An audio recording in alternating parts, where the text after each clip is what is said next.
Kedua, peristiwa Isra dan Mi'raj, Bapak Ibu sekalian, supaya nanti kita mengerti keistimewaannya. Satu, peristiwa Isra Mi'raj ini adalah benar adanya dan bagian dari ujian keimanan waktu itu, hari ini dan sampai kapanpun. Tetapi bagi orang yang beriman yang menggunakan nalarnya dengan bagus, insya Allah akan mengimani ini dengan baik. Apalagi kemudian para ulama kita memberikan penjelasan dengan penjelasan yang sangat indah sehingga membuat kita mengakui peristiwa ini istimewa, peristiwa ini dahsyat, peristiwa ini mukjizat dari Allah Subhanahu wa taala kepada Rasulullah sallallahu alaihi wasallam. Penjelasan para ulama kita sangat indah. Yang pertama, saya hanya meneruskan saja. Peristiwa ini dikabarkan oleh Allah dengan menggunakan kalimat tasbih. Subhanalladzi asra bi'abdihi laila. Maha suci Allah dari kekeliruan. Maha suci Allah dari kesalahan. Maha suci Allah dari kebohongan. Maha suci Allah dari dusta. Ini peristiwa nyata. Ya, karena kan sampai hari ini kan orang sebagian masih berdebat tentang peristiwa ini. Iya. Maha suci Allah dari kemungkinan kesalahan. Ini kisah nyata, ini peristiwa nyata. Kalau bahasa gampangnya, Allah menggaransikan kesuciannya untuk menjelaskan peristiwa ini bahwa ini adalah nyata, bukan dusta, bukan khayalan. Karena ini peristiwa luar biasa. Bagaimana menjelaskan perjalanan dari Masjidil Haram ke Masjidil Aqsa, nanti ke Sidratul Muntaha, ke Mustawa, kembali kurang dari 1 malam. Ini peristiwa bukan khayalan, peristiwa nyata. Dan Allah, kalau bahasa kita, menggaransikan kesuciannya untuk mengisahkan peristiwa ini. Jadi ini adalah nyata, bukan khayalan, apalagi dusta, karena dikabarkan oleh Allah dengan menyebut kesuciannya. Yang kedua, keistimewaan peristiwa ini dikabarkan pertama kali oleh orang yang tidak pernah dusta, yaitu Rasulullah Muhammad Sallallahu Alaihi Wasallam. Ayatnya menggunakan kalimat tasbih. Yang kedua yang mengabarkannya adalah orang yang tidak pernah dusta dalam hidupnya. Sehingga dalam kisah disebutkan dalam sirah itu, ketika Rasulullah menceritakan pengalaman yang beliau alami, peristiwa yang beliau jalani, kemudian sebagian masyarakat bertambah keimanannya, semakin yakin beliau adalah utusan Allah, tapi tidak sedikit juga ada yang ragu-ragu, iki tenan apa ora. Bahkan ada yang kemudian menolak mentah-mentah Abu Jahal itu. Langsung dia tancap gas, ambil motor tanpa rem. Banter sak banter-bantere menuju rumahnya Abu Bakar. Sampai di rumah Abu Bakar, kalau bahasa kita, bro, tak ceritani bro. Ada apa? Kamu kok kelihatannya buru-buru? Kalau mesinnya pateni sih, kira-kira begitu. Oh iya lali, balik meneh pateni cerita. Tak ceritani. Ada apa? Temenmu, oh ini loh Pak, Abu Jahal itu nggak pernah mau menyebut nama Rasulullah. Kawanmu itu, maksudnya adalah Rasulullah. Kawanmu semakin aneh. Kenapa? Sebenarnya kalimatnya lebih buruk Pak. Dia menyebut gelaran-gelaran yang tidak pantas kita ucapkan untuk menyebut Rasulullah. Kawanmu itu bla bla bla bla. Kenapa? Mosok cerita dari Masjidil Haram ke Masjidil Aqsa, Sidratul Muntaha, Mustawa, balik meneh, nggak ada semalam. Apa masuk akal itu? Aneh kawanmu itu. Ya. Aneh itu untuk mewakili kata senyum banyak kalimat yang tidak pantas dia ucapkan. Apa jawaban Abu Bakar?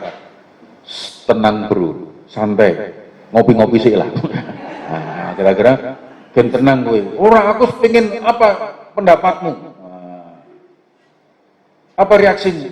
Dinten. Oh, Abu Bakar dengan penuh kelembutan berkata, sampean dengar sendiri apa diceritani?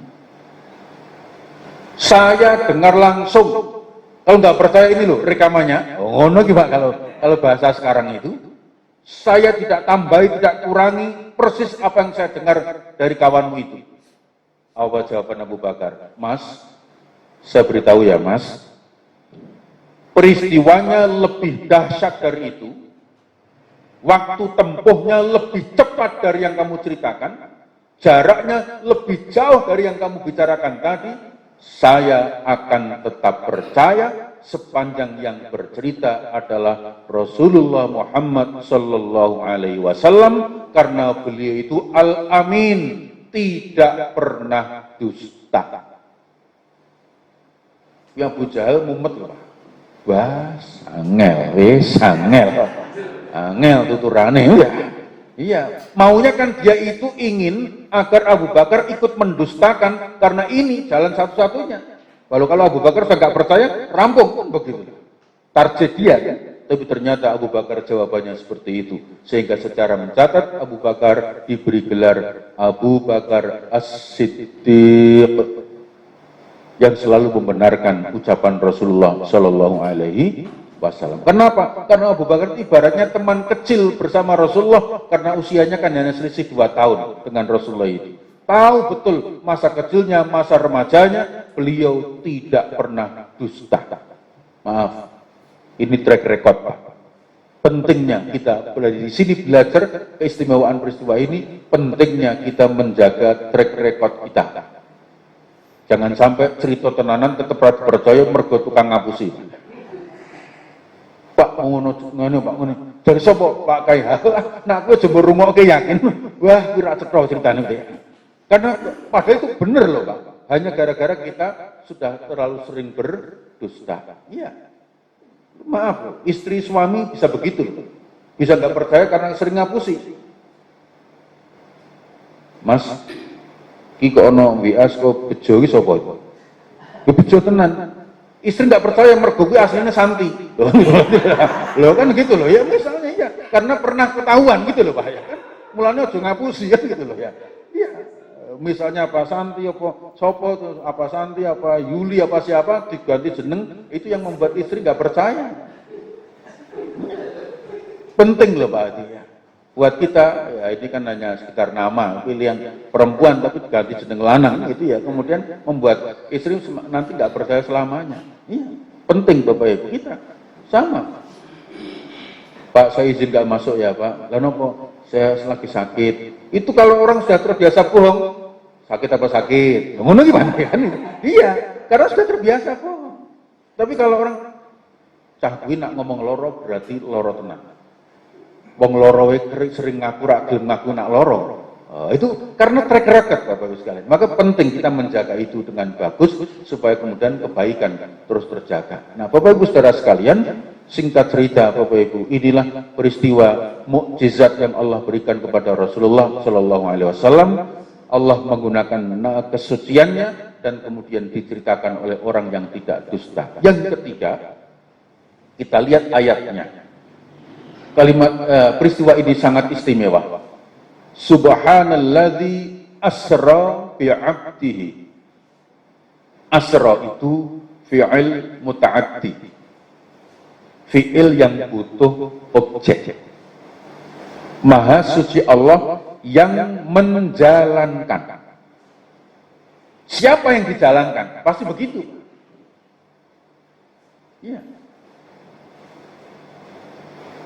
Rasul itu bukan berjalan. Nanti lihat terjemahan Pak. Maha suci Allah yang menjalankan. Mesti kudu ana sing dilakokke. Ayat ini tidak menyebut Rasul, tidak menyebut nama Muhammad Shallallahu Alaihi Wasallam, tetapi menyebut bi'abdihi. Maha suci Allah yang menjalankan. Siapa yang dijalankan? Hambanya. Ya, orang kalau saya makan, ono ki tutup titik satu ini. Bahasa Indonesianya itu kata kerja transitif, kata kerja intransitif. Betul ya? Yang butuh objek itu transitif apa intransitif? Mesti lali. Nah, saya ngerti guru bahasa Indonesia toh itu ya. Iya, saya pokoknya yang butuh objek. Ya, saya berjalan. Nah, mesti orang selesai, saya berjalan titik, tapi saya menjalankan. Mesti takon, menjalankan apa? Kalimat ini nggak sempurna, kan gitu. Allah, Maha Suci Allah yang menjalankan. Siapa yang dijalankan? Bi'abdi, hambanya. Rasulullah itu hamba Allah, Muhammad itu hamba Allah, dijalankan oleh sang pemilik, yaitu Allah Subhanahu wa Ta'ala. Jadi peristiwa Isra Mi'raj itu Rasulullah pasif, bukan aktif. Rasulullah itu bukan berjalan, tapi dijalankan. Baca terjemahan ayatnya itu. Maha Suci Allah yang telah memperjalankan hambanya. Rasulullah itu kalau berjalan sendiri dari Mekah menuju Palestina, dari Masjidil Haram ke Masjidil Aqsa itu naik unta, kira-kira ya butuh waktu 1 bulanan. Itu belum lagi nanti kalau untane ngeleh, untane masuk angin, gitu. Iya kan? Sikile kemeng, leren, kira-kira begitu. Butuh waktu panjang kalau berjalan. Tapi kalau ini kisahnya Rasulullah itu bukan berjalan. Allah menjalankan hambanya. Kalau sudah dijalankan, ya terserah yang menjalankan. Supaya biar gampang, meskipun tidak sama persis Bapak Ibu, sekarang ini jam 9:30. Ya betul ya, 9:30. Itu jarum jam ini kalau berjalan sendiri, dari 9:30 menjadi 9:30 lagi, itu butuh waktu 12 jam. Itu pun nanti malam. Kalau butuh suasana seperti ini, butuh 24 jam untuk berputar ke 9:30 lagi. Kalau berjalan sendiri. Tapi kalau jam ini, saya putar, diputar oleh pemiliknya, untuk kembali ke angka 9:30, butuh berapa jam? Terserah yang muter. Rasulullah itu kalau Mekah Palestina kembali ke Mekah lagi, kalau berjalan sendiri butuh waktu yang cukup panjang. Tapi ini Rasulullah bukan berjalan, tapi dijalankan oleh sang pemilik, sang penguasa Allah Subhanahu wa Ta'ala. Maka kalimatnya, istimewanya sangat indah. Subhanalladzi asra bi'abdihi. Maha suci Allah yang telah memperjalankan hambanya. Bapak Ibu saudara sekalian yang dirahmati Allah, kemudian ringkas cerita kita masuk bagian yang ketiga, hasil Isra Mi'raj. Sebab kalau tentang Isra Mi'rajnya sudah mungkin terlalu sering kita membahasnya, ya kan? Bertemu kemudian akhirnya mendapatkan perintah sholat 5 waktu. Nah, pagi hari ini tentu saya tidak akan mengajak mari sholat. Saya yakin Bapak Ibu semuanya sudah sholat.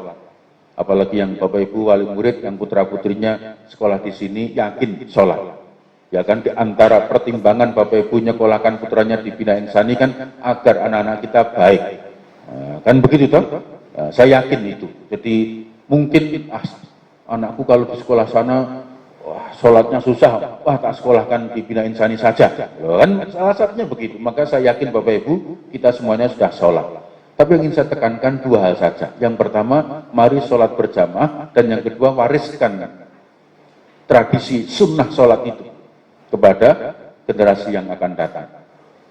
Yang pertama, Bapak Ibu sekalian, saya balik dulu lah. Wariskan sholat ini kepada generasi anak-anak kita, cucu kita.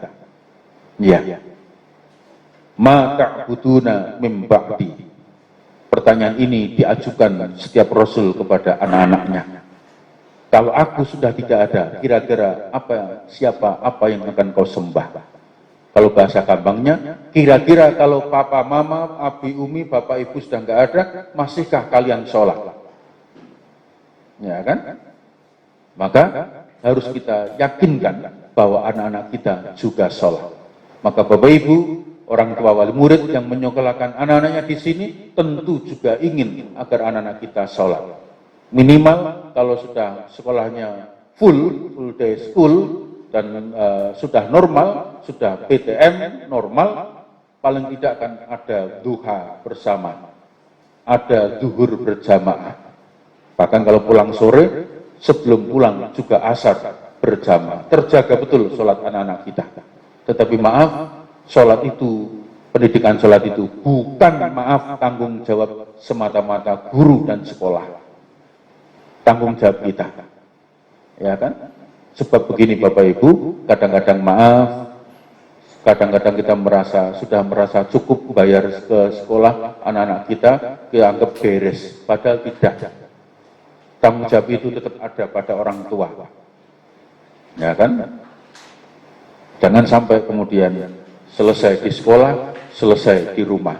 Mohon maaf, kenapa banyak anak-anak sekolah yang di TK Islam, SMP, SD Islam, kemudian sekolah umum, doa-doanya lupa semua. Padahal ketika di TK Bina Insani, diajari doa makan, doa minum, doa mau tidur, semuanya lengkap. Begitu masuk SMP, SMA, sekolah umum, doanya lupa semua. Kenapa? Karena tidak ada pembiasaan di rumah. Ya kan? Doa mau makan, anak-anak hafal. Ya, Allahumma barik lana, hafal banget itu. Tapi begitu di rumah, bertahun-tahun nggak ada itu, hilang kabeh. Iya kan? Ayo doa mau makan. Mama mimpin doa, Mama Sariawan. Kan begitu ya. Kamu aja kan, kamu sekolahnya sekolah Islam. Lah begitu kan? Iya, begitu nanti hilang, lama-lama hilang. Iya, iya. Enggak dirasa Bapak Ibu sekalian. Karena enggak bisa. Pendidikan namanya itu, pendidikan itu kan long life, sepanjang hayat. Kan begitu, long life education. Prinsipnya kan pendidikan sepanjang hayat. Tidak bisa diserahkan sekolah selesai. Tidak, di rumah tetap harus diberi contoh. Itulah kenapa kemudian tradisi tilawah di sekolah bisa hilang. Anak-anak karena di rumah tidak ada tilawah. Wong ibunya bapaknya tilawah aja kadang-kadang anaknya tidak mau mengikuti kan begitu. Apalagi hanya perintah. Tadarus tilawah. Mama.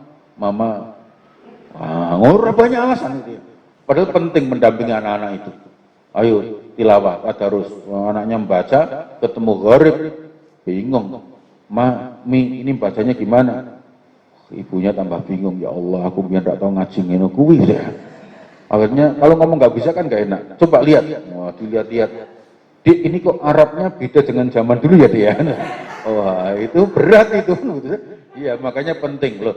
Iya, makanya anak-anak ngaji di Bina Insani, ibu-ibunya nunggu anak pulang sekolah, diadakan pengajian. Wah, itu indah sekali. Itu pentingnya kerjasama yang luar biasa. Nah, Bapak Ibu saudara sekalian, sebentar lagi kan Ramadan, anak-anak diajak tarwih. Ya, tapi anak-anak saya ramai Ustaz kalau di masjid. Tidak apa-apa. Iya, masjid ramai dengan anak-anak itu tandanya masjid makmur. Iya. Loh kalau masjidnya sepi, yang jamaah sepuh-sepuh semua kan berat itu. Masjid bisa nggak lama usianya. Karena yang jamaah 70 dan 80 tahun. Masjid yang indah itu jamaahnya ada yang 80, 70, 60, 50, 40, 10, 5, 3, 2 tahun, 1 tahun, ramai masjid indah. Tapi anak saya ramai. Loh, biasa kan? Masjid ramai itu tidak masalah. Yang penting yang ramai anak-anak. Loh kan gitu Pak, ya kan? Iya kan?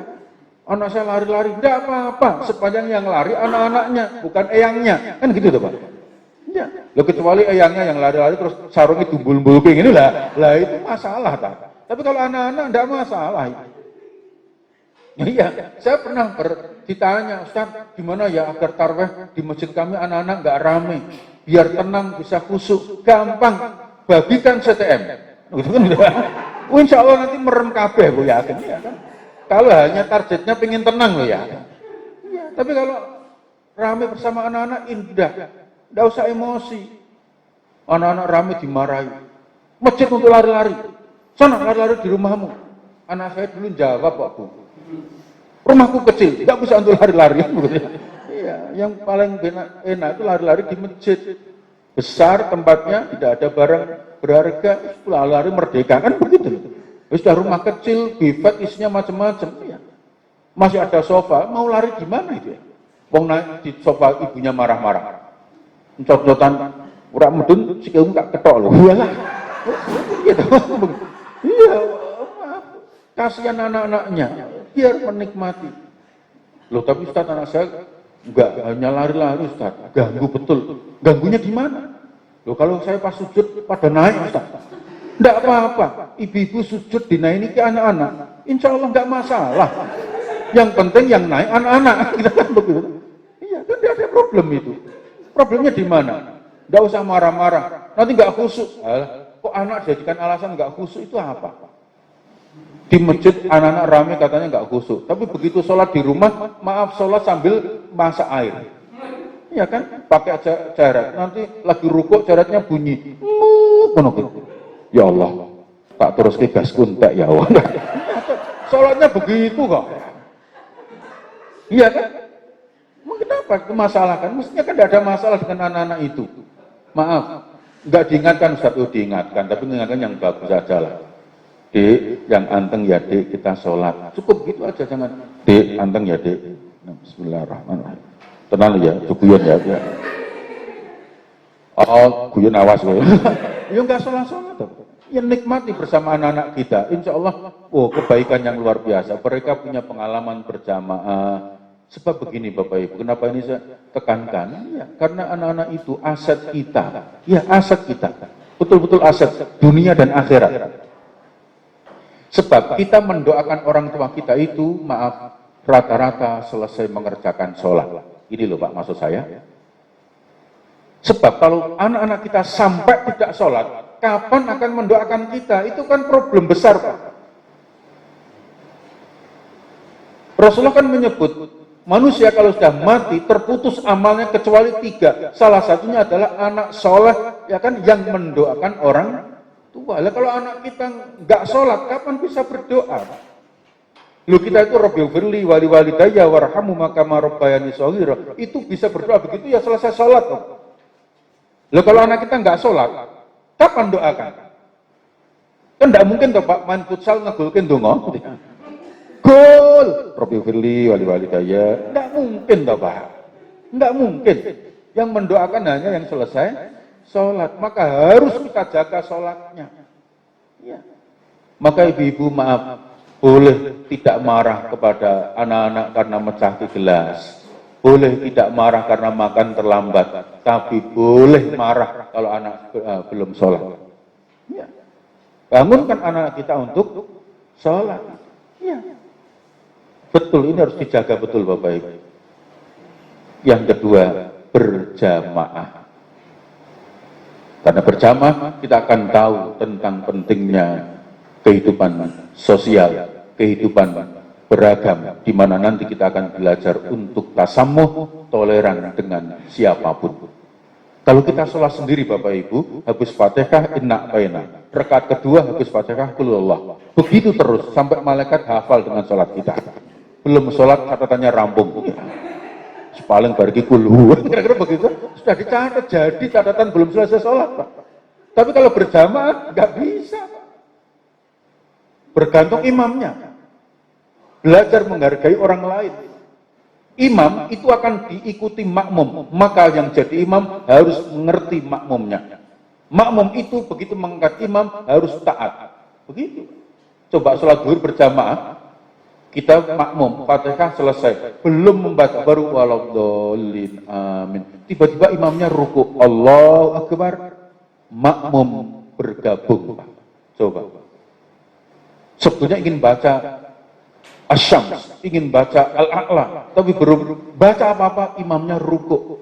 Kita sanggup menanggalkan ego kita sebagai makmum, sebagai anggota masyarakat, sebagai rakyat. Kira-kira terjemahnya kalau diterjemahkan panjang begitu. Bergabung ikut ruku dengan makmum imamnya.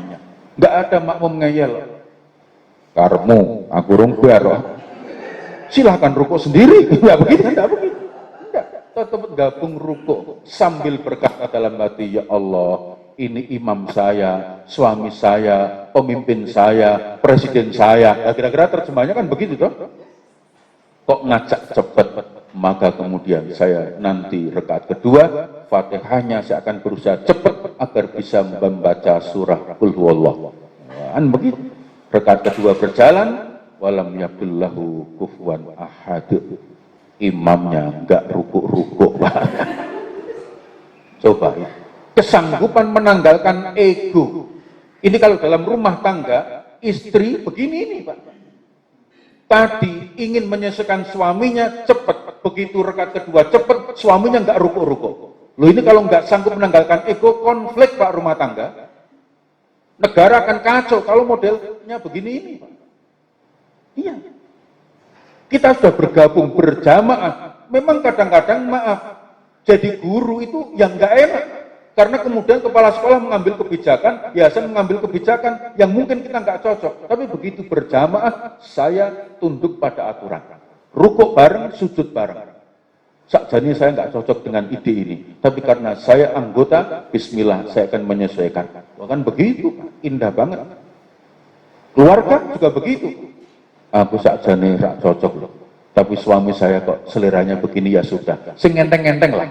Maaf, kita mungkin nggak suka dengan pedes, tapi istri suami itu pesennya sing pedes mah. Nggak usah jawab, nak kurang pedes kayak sandal jepit. Orang saya ngono nanti geger kan begitu kan? Iya, tapi bismillah. Iya, mohon maaf sekedar contoh ya. Istri saya Purwokerto, saya Semarang. Iya, Semarang kan khasnya teh manis. Kan gitu kan? Purwokerto teh pasti tidak manis. Iya, kalau manis harus ngomong teh manis Pak. Kalau nggak hanya ngomong teh, mesti nggak manis. Sebaliknya di Semarang, teh mesti manis. Kalau ngomong pengen nggak manis, harus ngomong tawar Pak. Begitu. Ini kan bertentangan betul. Tapi seiring waktu istri saya menyelami betul, sehingga kalau bikinkan teh pada saya pasti dengan gula. Iya. Dulu awal-awal gawe teh, ya Allah, ke pabrik gula kobong begitu ya. Ya kan begitu ya. Enggak manis. Sanggup menanggalkan egonya, menyesuaikan manis. Saya Semarang senangnya tempe goreng yang kering. Ya kan begitu toh? Soto Semarang kan tempenya garing. Tapi istri saya Purwokerto senangannya mendoan yang nyemek-nyemek itu. Ya kan tempenya diangkat sok kiwir-kiwir karena begitu ya. Iya. Tapi kemudian lidah saya lama-lama bisa menyelesaikan, senang sekali dengan tempe mendoan buatan istri yang khas Purwokerto itu. Iya, tempe gemul itu kan. Tapi kalau Semarang kan tempe garing begitu, tapi sudah begitu. Ini contoh yang paling ringan, Pak. Contoh yang paling ringan. Yang berat-berat banyak, rumah tangga, masyarakat, bersekolah, kampus, membangun kebersamaan. Sholat itu kemudian memberikan pelajaran yang luar biasa. Ya Allah, aku mau burung maca kulhu, wis ruko, saiki wis rampung malah rak ruko. Menyesuaikan apa? Membangun kebersamaan itu. Ruko, maaf kepala, maaf sekali lagi maaf kepala kesenggol, maaf pantat. Tapi orang sholat nggak ada emosinya, Pak. Allahu Akbar. Si genah bos, nggak pernah begitu kan? Iya, nggak pernah itu. Iya, nggak emosi. Sujud kepala kesenggol kaki, kepala habis keramas, kaki perbanan. Menjengkelke banget loh Pak. Iya kan? Tapi nggak pernah emosi Pak. Tetap baca tasbih. Selesai sholat, Assalamualaikum warahmatullahi wabarakatuh, Assalamualaikum warahmatullahi wabarakatuh. Malah di tradisi masyarakat Jawa itu malah ada yang unik. Bar sholat salaman. Yang nyenggol dengan yang kesenggol salaman. Set, ngono. Maaf ya, tidak usah dibahas hukum salaman setelah sholat ya. Repot. Apa Ustaz hukumnya salaman? Yang tidak boleh itu jotos-jotosan Mas. Ya, Assalamualaikum, wing lah itu tidak boleh. Tapi kalau hanya salaman kok ya dibahas hukumnya ini. Ya salaman. Termasuk yang nyenggol dengan yang kesenggol itu salaman. Set, ngono kuwi. Tidak pernah. Raiso bos, nyenggol kepala Mas. Nanti di luar Mas. Tidak pernah begitu Pak. Iya maaf. Saya ingin mengatakan dalam kebersamaan kita, ya kadang senggolan, kadang gesekan. Suami istri ya kadang senggolan, kadang gesekan. Tapi rampungan salaman, ora geger. Ora sampe tekan jowo, apa meneh nulis ning Facebook. Bojoku semrawut. Koncone komentar tukar tambah bos, tambah ruwet kan begitu kan? Iya. Selesai di dalam, jangan bawa konflik. Maaf, kita sesama guru rapat beda pandangan biasa, beda pendapat boleh, beda pendapatan pasti. Tapi kan kemudian selesai di dalam, nggak perlu dibawa keluar sehingga nyaman Bapak Ibu. Iya, terus itu kalau kita bisa jaga itu. Maaf Ibu guru, maaf orang tua mungkin nggak cocok dengan kebijakan sekolah. Jangan diumbar di luar dong. Selesaikan di sekolah, datang ke sekolahan, dibicarakan dengan baik-baik. Seperti orang sholat, selesaikan di dalam. Loh kan indah sekali Bapak Ibu. Kalau itu bisa bangun, luar biasa. Semangat berjamaah itu akan membuat kita semakin kokoh. Apalagi kalau kita lihat berjamaah itu, nyaris orang nggak bisa sama persis. Gurunya sama, ustadznya sama, pengajiannya bareng. Begitu sholat takbirnya macam-macam kok. Iya kan? Allahu Akbarnya sama persis. Tapi sebelahnya itu ada yang Bismillahirrahmanirrahim. Usolli. Oh, nggak jadi. Bismillahirrahmanirrahim. Oh, ngurus itu menaik. Sampai berkali-kali kan kita pernah lihat begitu. Dan kita nggak usah usil. Dia itu ingin menghadirkan niat bersama dengan takbirnya yang tidak ada gangguan selain ia kepada Allah. Harus dihormati dong. Tapi ada juga yang begitu masuk, Allahu Akbar, rak niat gila sih. Ya kan begitu. Kelihatan tanpa niat kan begitu. Iya kan? Loh saya pernah tanya Pak. Loh Pak, dengan kok rak niat gelas, wis mau Pak, sekomah. Ngono tidak ya? Coba, niatnya dari rumah. Loh, piye to Pak, sholat kok niat ning omah? Loh, saya itu berangkat ke masjid, niat sholat maghrib, orang meniat meh keplek oh Pak. Ngono kuwi Pak. Piye Pak kalau begitu itu? Kita kan nggak bisa persoalkan kan? Ada yang mengatakan pas ini kudu niat, yang sing kudu muni usul, sing kono malah aku mangkat yang masjid berarti niat sholat. Ngono tok Pak. Sudah, maka ada yang setelah itu ada yang takbirnya Allahu Akbar, ada yang tinggi, ada yang pas telinga, ada yang mepet, ono sing pendek, ada yang pendek sekali. Wah, ngono ya, nah itu kan. Loh ya, di sekitar kita banyak Pak, ngene tok apa ya kita ribut, kurang kubur bos, enggak pernah begitu kan? Enggak, biasa aja kok.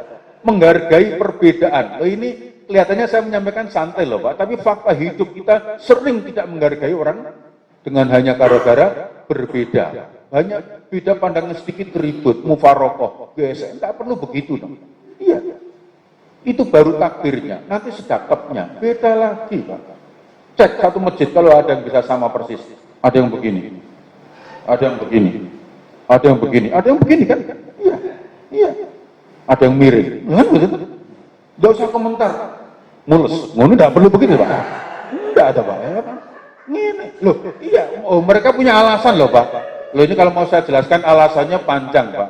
Kenapa begini, masing-masing punya dasar, punya argumentasi yang bisa menjelaskan kenapa pilihannya begini, termasuk yang maaf agak miring itu. Ada penjelasannya. Tapi kan kita nggak usah ribut. Sampai ujungnya tahiyat. Laki-laki beda lagi, ada yang tahiyat langsung nunjuk. Tapi kan ada yang asyhadu alla ilaha illallah baru nunjuk. Itu mulainya nggak bareng. Ada yang sekali geraknya, ada yang berkali-kali kan begitu. Ada yang pelan-pelan, ada yang cepat kan begitu kan. Pernah lihat kan begitu kan, ngene cepat. Dan kita nggak ribut loh Pak. Ganggu bos, nggak pernah begitu kan. Iya. Dia gerak-gerak kita nggak peduli, tenang dengan amaliyah kita masing-masing, saling menghormati, saling menghargai. Maaf, kalau orang sering berjamaah, apalagi sering jamaahnya ke masjid-masjid, akan semakin nanti memahami, akan menghargai. Maaf ribut, yang betul itu begini, ini sesat, ini bid'ah. Ribut yang benar yang bagaimana, nanti naik haji di Mekah, malah sebelahnya nggak sedekap. Tambah bingung lagi kan? Allahu Akbar, ya Allah, iki apa meneh? Iya kan, bingung kan? Padahal nanti, ini enggak ahlus sunnah. Enggak, nanti lihat. Kadang orang keliru. Imam Syafi'i, Imam Malik, Imam Hanafi, Imam Abu Hanifah, Imam Hambali. Itu ahlus sunnah wal jamaah semuanya. Tapi kemudian mereka punya perbedaan yang sangat tajam. Antara bismillah pelan dengan bismillah banter. Itu ahlus sunnah semua. Antara kemudian sedekap dan tidak sedekap itu juga ahlus sunnah semua. Imam mazhab yang luar biasa.